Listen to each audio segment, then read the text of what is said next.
आना हुआ है। लंबा रास्ता होगा, करीबन 14,000 किलोमीटर हम लोग पूरा करने वाले हैं जब हम ये यात्रा निकलेंगे।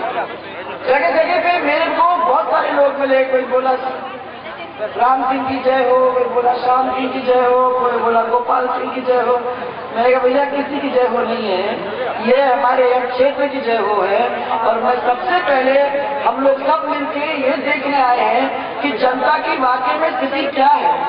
परिवर्तन यात्रा के अंदर जो हमने स्थिति देखी थी और अब जो यात्रा हम कर रहे हैं, क्या उसमें बहुत भारी फर्क है कि नहीं है, ये देखने के लिए आप लोगों के बीच में आई हूँ। ये क्षेत्र वो क्षेत्र है जिसको आप भरतपुर क्षेत्र कहा करते हैं। उसमें 3 हमारे बड़े बड़े इलाके हैं, धौलपुर, करौली और ये आपका सवाई माधोपुर।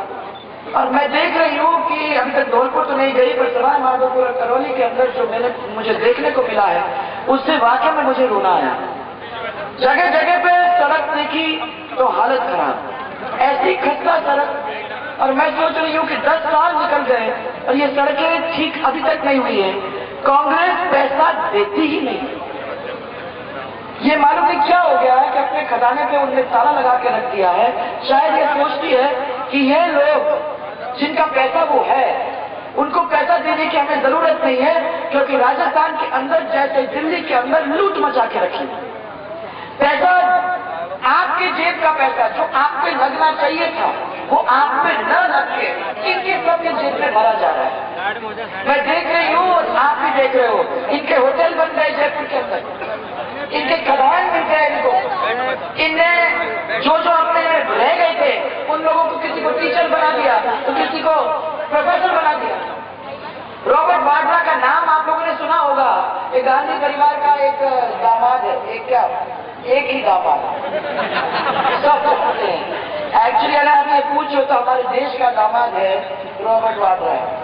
और क्योंकि वो देश का दामाद है, मुझे लगता है कि अशोक गहलोत ने भी सोचा कि 3 जिला अगर हम उनको दे दें तो कोई परवाह नहीं। तो राजस्थान के बीकानेर, जैसलमेर और बाड़मेर जिला की जमीन जो भी है वो सब पूरी रॉबर्ट वाड्रा को दे दी। इतना सारा जमीन लेके उस जमीन को बिका के और वो पैसा अपने जेब के अंदर रखने का काम किया है।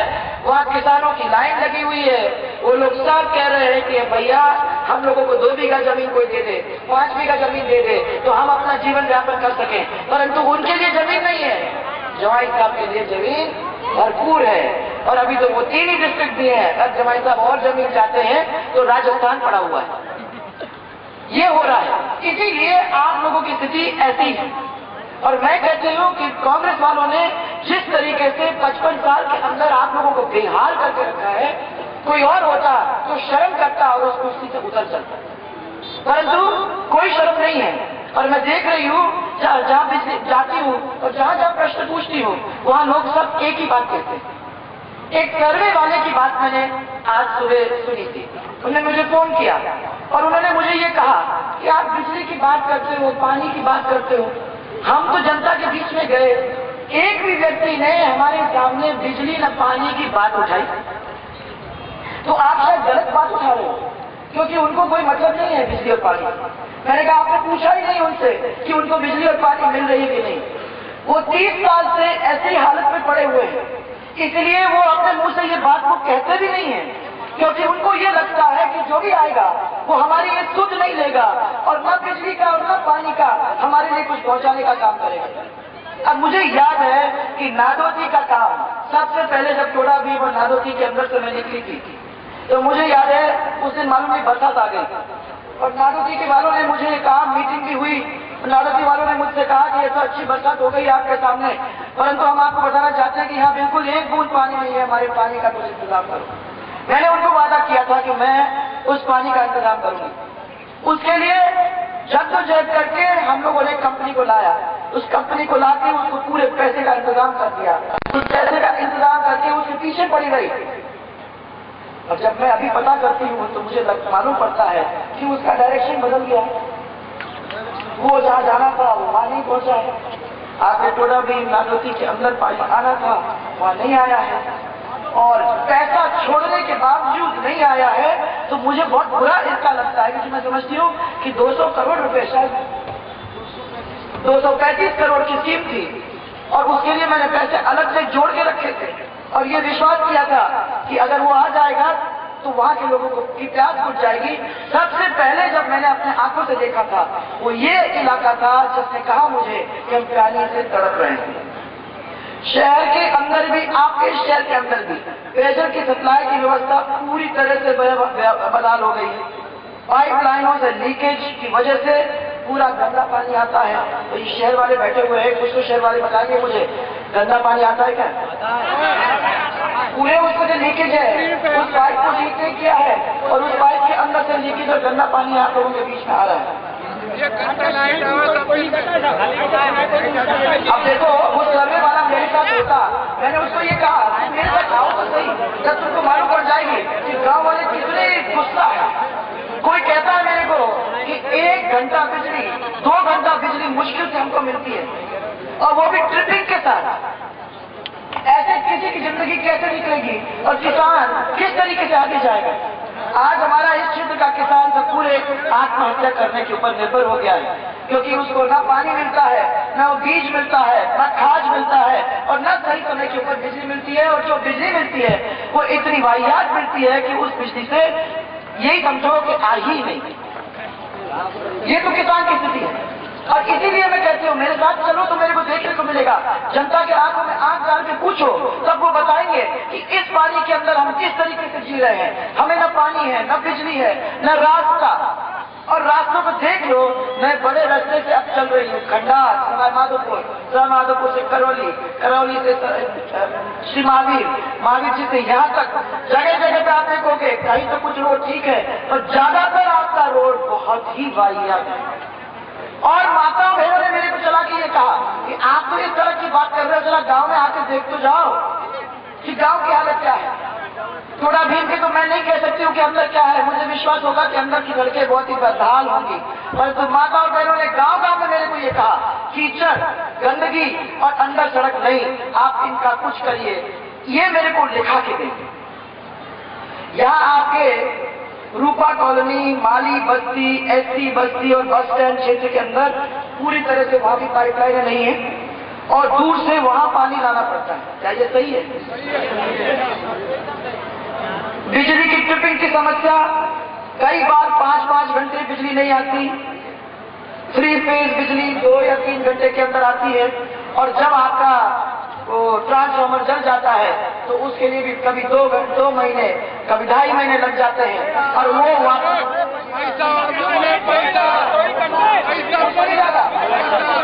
अरे कहा रही हूँ उससे, अभी महीने की बात कर रही हूँ, उसके बाद पैसा वो तो बिना उसके तो सवाल ही नहीं उठता है।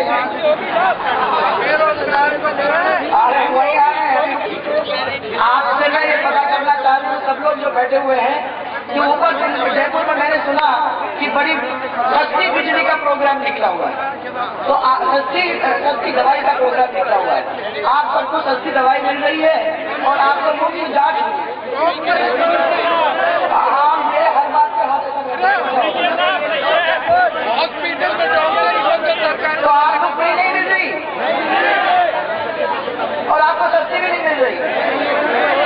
अरे 2 दिन के बाद पहले तो ऐसी दवाई लिख के देते हैं, फिर आप जाओ लाइन में खड़े रहो, 3-3, 4-4 घंटे लाइन में खड़े रहने के बाद फिर पर्ची मिले, बड़ी मुश्किल से 2 दिन की दवाई फिर मिल जाती है। माने लोग इतने ग्रस्त हैं परंतु डॉक्टर ही नहीं है तो फिर कोई लिख के देगा भी आप लोगों को कैसे? है कोई डॉक्टर यहाँ? सही डॉक्टर है क्या अस्पताल में? मेरे पास जो खबर है वो आपके अस्पताल के अंदर आधे के पद खाली, विशेषज्ञ डॉक्टर की कमी है, महिला चिकित्सक न होने की वजह से बहुत ज्यादा परेशानी महिलाओं को है। सही है ना? और मैं ये पूछना चाहती हूँ कि जब है ही नहीं तो सस्ती दवाई या फ्री जांच ये तो होना ही नहीं। फिर उसके बाद मैं पूछना चाहती हूँ माताएं बहनें पूरी तरह से असुरक्षित हैं। आज सड़क पे कोई महिला सुरक्षित चल नहीं सकती।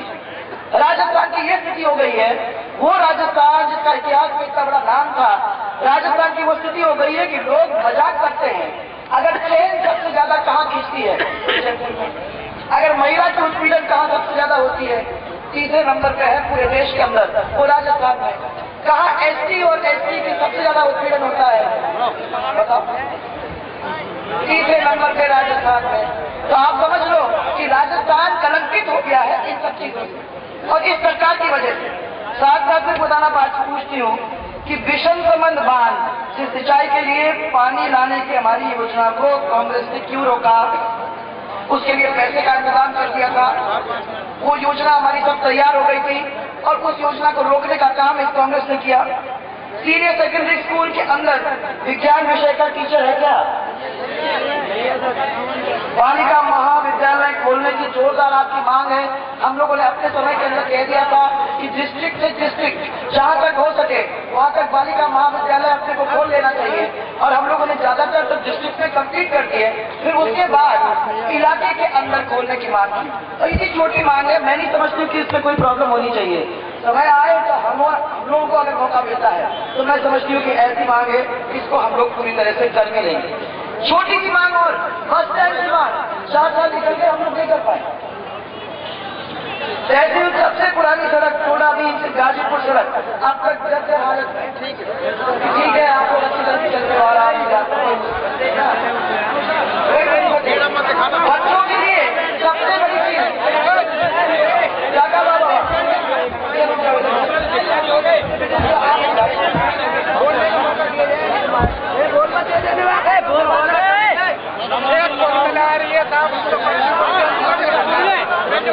बच्चों के लिए, बाबा मैं तो ये कह रही हूँ बच्चों के लिए हमने अपने सरकार के टाइम में ये तय कर दिया कि ये निठल्ले ऐसे नहीं बैठे रहे, ये पढ़े लिख रहे तो 2 साल के लिए जब तक उनको नौकरी नहीं मिल जाती तो माँ बाप के ऊपर बोझ नहीं बने और इसलिए बोझ नहीं बने तो उनको एक बेरोजगारी का भत्ता दिया जाए और 2 साल के अंदर उनको नौकरी मिल जानी चाहिए।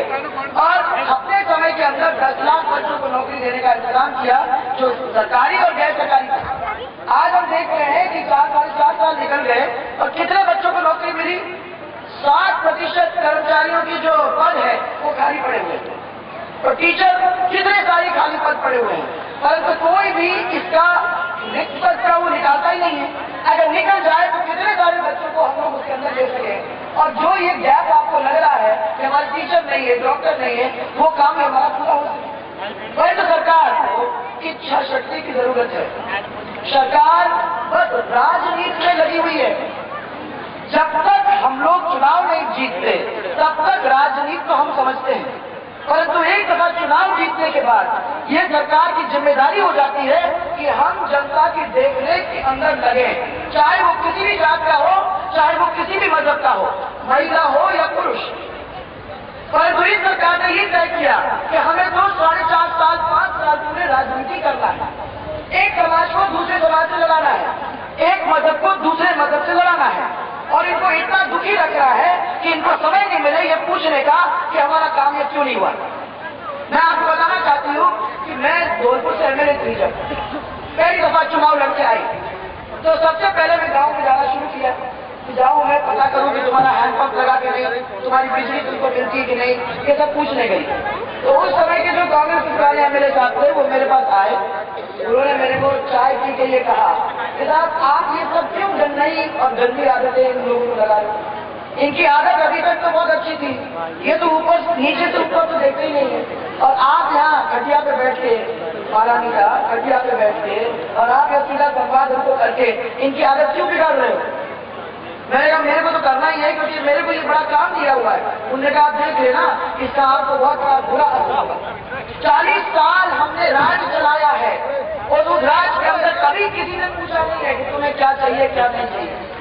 हमने इनको इतना दुखी रखा कि इन्होंने कभी उठ के पूछा तक नहीं कि यह हैंडपंप क्यों नहीं लगा या हमारा बच्चा क्यों स्कूल नहीं जा रहा है। आप मानोगे नहीं, स्कूल नहीं थे, बिजली नहीं लगी थी गांव के अंदर, तो पीने का पानी नहीं था और फिर भी 40 साल से जीतते चले आ गए।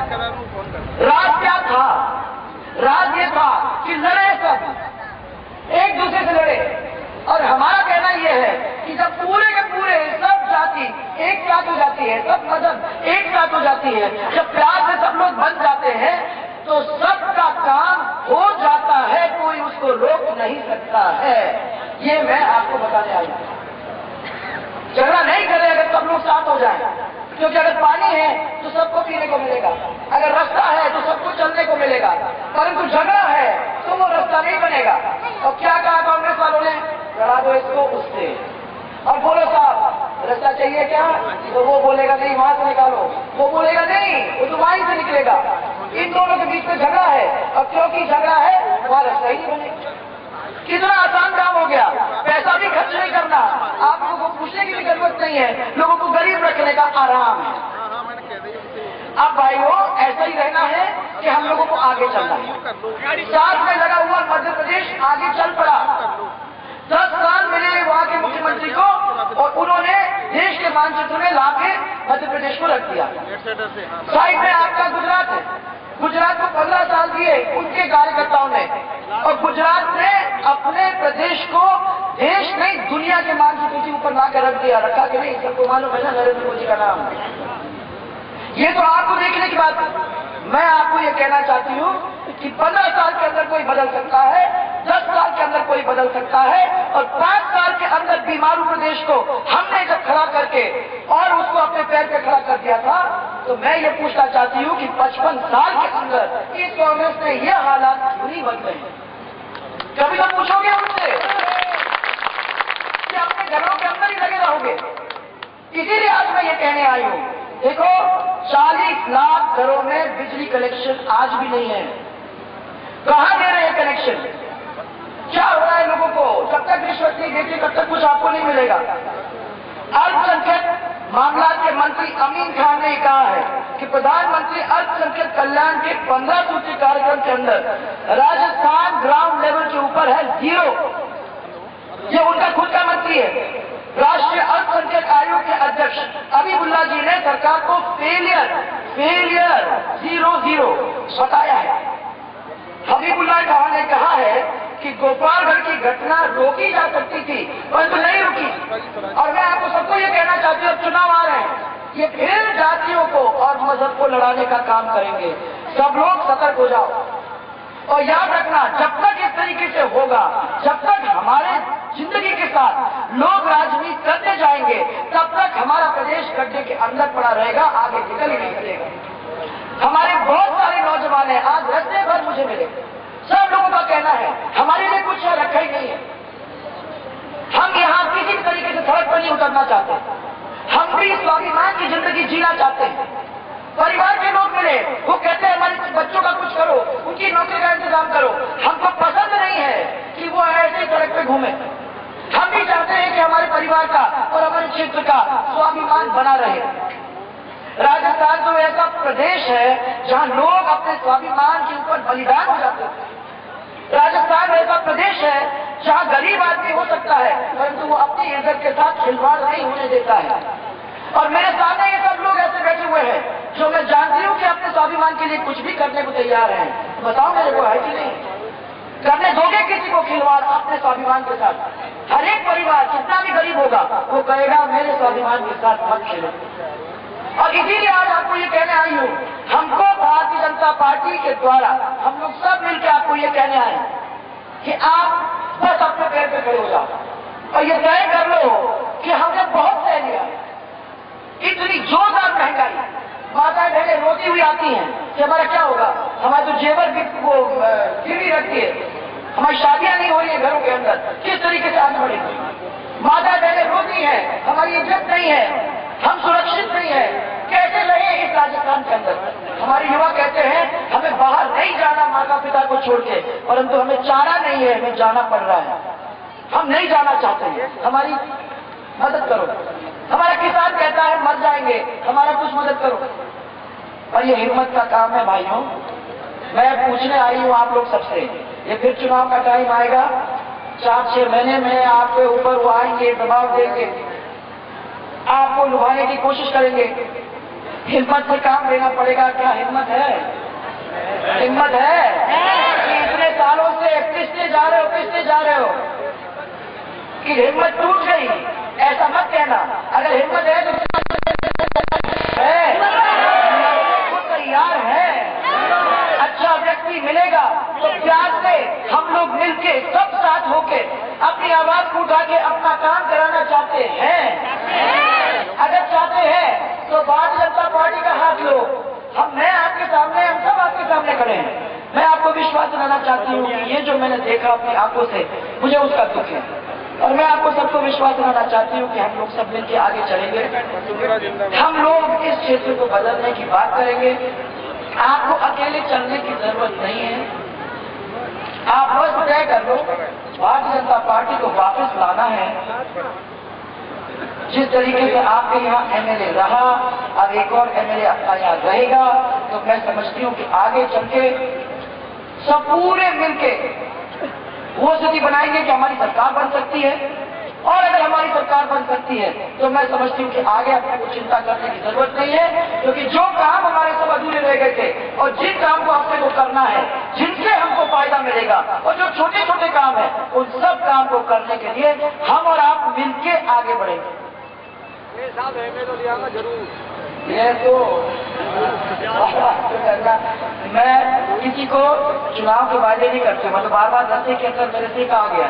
मैंने कहा तब से कह रही हूँ, आज भी कहती हूँ कि चुनाव की वजह से मैं वायदा नहीं करूंगी। मैं इतना ही वायदा करूंगी कि ये बदलाव लाना है और इस बदलाव के अंदर आगे चलने को तैयार हूँ। आपके साथ भारतीय जनता पार्टी चलने को तैयार है, परंतु हमारी फौज के रूप में आपको साथ देना होगा। 36 से 36 गांव हमारे हैं, बहू के रूप में, बेटी के रूप में, बहन के रूप में आपके हैं। और मैं कहना चाहती हूँ कि आज नहीं, 3 दिन से दिन भर आप इस सुंदर सी चुगली मेरे को पहनाते आ रहे हो। इस चुगली का एक अलग से महत्व है, लोग मेरे को कहते रहे। मैं आपको कहना चाहती हूँ कि इसका महत्व मैं समझती हूँ, और इस महत्व को समझते हुए इसकी इज्जत को बनाए रखने का आपको विश्वास आज दिलाना चाहती हूँ। आपको चिंता करने की जरूरत नहीं, इसलिए ये विश्वास दिलाती हूँ। भीम का विधायक मंत्री बनना चाहिए। अरे रुके दोस्तों, बनाओ तो सही पहले।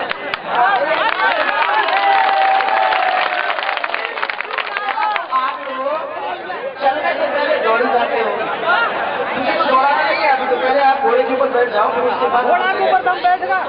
अरे अभी 6 महीने के बाद बैठा देना, फिर देखते हैं। एक और चीज मैं आप लोगों को कहना चाहूँगा। मैं एक गाँव में रुकी, जहाँ करीबन 200 आदमी खड़े थे। 200 आदमी ने मेरे को पूछा, पहले हमें बताओ कि कहीं आप हमारे आरक्षण को खत्म तो नहीं करो।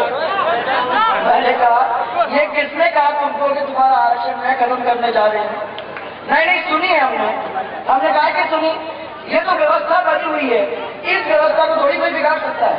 परंतु हाँ, मैंने कहा कि इस व्यवस्था को जारी रखते हुए उसके बाद राजस्थान सरकार के अंदर 5% अलग से बुजुर्गों को, व्यापारियों को, जो अपने गाड़ी व्यवहार है, उन लोगों को उनका जीवन यापन देखते हुए उनको अलग से देने का मैंने वो किया था। और साथ में सवर्ण जाति के गरीब लोगों का, जो आगे नहीं बढ़ पा रहे हैं, ऐसे लोगों को 14% देने का काम किया। इससे ज्यादा मैं कहीं किसी को नहीं, अरे मेरे को बताओ, मैंने आपको बता रही हूँ, मैं वही आगे बोलिए गलत बोलने की। और मैं क्यों किसी की रोटी छीनूं? जब रोटी है, अच्छी बड़ी रोटी है, सबको खिलाने के लिए है, मैं तो सबको खिलाऊंगी। और मैं गुजर भाइयों को भी, सबको मैंने इनको कहा कि भाई इससे ध्यान रखना कि मैंने आप लोगों को कहीं भी, अभी करौली में थे तो एक समाज के लोग मेरे पास आए, गुजर नहीं थे, मेरे पास समाज के लोग आए। उन्होंने कहा कि पिछले बार आप आए थे, हमने आपको काले झंडे दिखाए थे। क्यों दिखाए थे? लेकिन हमारा भी तो कुछ करिए ना। भैया आप बहुत अच्छे लोग हो, मैंने तो करा दिया, आपका 14% वहां करा दिया, इनका भी करा दिया, सबका करा दिया। तो मुझे एक चीज बताओ, जो व्यक्ति काम करता है उसके सामने तो आप काले झंडे दिखाओगे और लेटोगे और हाँ वो करोगे, और जो तुम्हारी सुनता ही नहीं है और जो इतने में तुम्हारा काम कर सकता था, उसको कुछ बोलते नहीं हो, क्या बात है? तो एक बुजुर्ग भाइयों को ये कहा, मैंने कहा तुमने मेरे सामने कहा तो चला के चोपड़ा कमीशन को बिठाया। चोपड़ा कमीशन को रिकॉर्ड टाइम के अंदर पूरे राजस्थान को घुमा के तुम्हारा रिपोर्ट तैयार किया। रिपोर्ट तैयार करके विधानसभा में ले जाकर सर्वसम्मति से पारित किया। पारित करके उसको गवर्नर साहब के पास, राज्यपाल महोदय के पास भेजा। वो लेके बैठे कि इसको नहीं करना है। फिर वकीलों ने उनको सुझाया कि यहाँ तो करना ही पड़ेगा, इसमें कोई गड़बड़ है नहीं, तो उन्होंने आगे भेजा। अब आगे गवर्नर साहब किस सरकार के थे? कांग्रेस की सरकार के थे, एस.के. सिंह था उनका नाम। सरकार ऊपर की किसकी है? कांग्रेस की। नीचे की किसकी है? कांग्रेस की। यहाँ के दो मंत्री हैं, एक आपके मीना साहब शंभूनारायण जी और एक आपके सचिन पायलट साहब, दोनों सरकारी मंत्री वहां दिल्ली में बैठते हैं। मैंने कहा अब तो कुछ ही नहीं करना है, इन दो महाशयों को इतना ही बोल दो कि बस ऊपर की जो 9वीं सूची है उसके अंदर इसकी एंट्री करा दो, बस तो सबके काम हो जाएंगे, किसी को दुखी नहीं होना पड़ेगा। ना इनके आरक्षण को कोई हाथ लगेगा, ना उनके आरक्षण में प्रॉब्लम हो जाएगी, ना उनके आरक्षण में होगा। सब लोग अपने आराम से बैठेंगे, प्यार से। आज उनके बीच के जो झगड़े हैं वो सब खत्म हो जाएंगे, सब लोग मिलकर प्यार से आगे बढ़ेंगे। क्या आप लोग सब नहीं चाहते हैं? चाहते हो कि नहीं चाहते? कि किसी का दुख नहीं हो, सबका भला हो, यही तो चाहते हैं सर। तो क्या मुसीबत है? परंतु लोगों ने जाके लोगों के कान भरे हैं। किसी ने मीना समाज को जाके कह दिया, अरे तुम्हारे आरक्षण को ले जाएगी, देख लेना, डरो, उससे डरो, ये देख लेना कहीं ऐसा ना हो गलती से वोट पड़ जाएंगे, वो आ जाएगी, खा जाएगी। अब कुछ लोगों को बोल दिया है, भैया तुम कहाँ से गलती कर रहे हो, तुमको समझ में नहीं आती। यही है वो जिन्होंने तुमको वहां मरवाया था, तुमको ये सब करवाया था, सब चीज याद रखना। परंतु यही है वो जिसने आज आपको सबको एक जगह तक पहुंचाने की कोशिश की है, जिसने सबके मुंह के अंदर रोटी डालने की कोशिश की थी। ऐसा नहीं कभी किया कि तुम्हारे पैसे छीन के, तुम्हारे मुंह की रोटी छीन के अपना घर बनाए, ये आज तक नहीं किया है, परंतु सबने कर लिया। यहाँ तो मैं कहना चाहती हूँ कि मीन भगवान के नाम पे पैसे लेके अपना घर बनाना, गुजरों को आगे कर करके इतना हल्ला मचा के उसके ऊपर अपना उतरना, रोटी देखना, भैया ये सब दूर अपने को देखने को मिलता है। मैं तो चुनाव की वजह से डरती नहीं हूँ, मैंने जब भी कुछ कहा वो सही सही और सबको कहा, और क्योंकि प्यार करती हूँ इसलिए कहा, अपना मानती हूँ इसलिए कहा, बेटी के रूप में, बहू के रूप में, बहन के रूप में आपको कहा, और कहते रहूंगे क्योंकि आप मेरे हो, 36 के 36 मेरे हो। चाहे आप झंडा दिखाओ, चाहे आप कुछ भी करो, कहीं नहीं जाऊंगी, आप ही की। और मैंने कह दिया है, राज करने के लिए नहीं है, सेवा करने के लिए आप लोगों के बीच में है। दुष्कारों की सेवा करेंगे, कहाँ जाओगे, कहाँ जाओगे, छोड़कर शादी कितना भी हो। और मैंने पूछा नहीं है तुम कौन सी समाज की, मुझे समाज का मतलब नहीं है, मेरे दो ही समाज है, मेरी महिला समाज है और मेरे पुरुष समाज है। अब उसमें से फिर तुम करना चाहते हो, आपकी मर्जी, आप करो, परंतु पूरे मेरे हैं। और इन सब की सेवा करने का धर्म है मेरा, ये जिम्मेदारी है मेरी, और उसको मैं करके ही रहूंगी। आप लोगों को ये वादा करके जाती हूँ, आज भी कहूंगी, आप कुछ भी कहो, ये मैं काम करूंगी।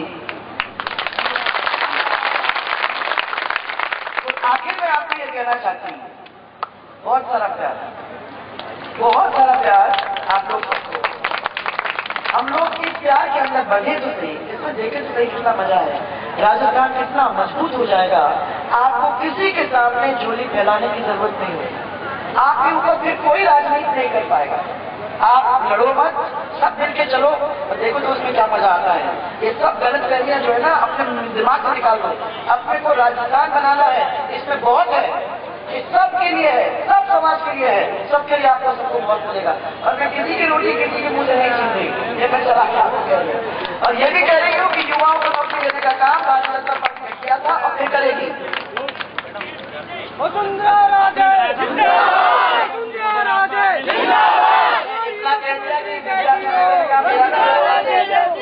मैं तो कुछ नहीं बोल सकती अभी, मैं तो इतना कहती हूँ जो जायज काम है मैं क्यों छोड़ूंगी, जो भी जायज काम है मैंने तब भी नहीं, अब भी नहीं और फिर भी नहीं छोड़ूंगी। इसलिए आप लोग सबको यही कहने आई हूँ, चलो भैया सब लोग मिलो, समय नहीं है, तैयार हो क्या?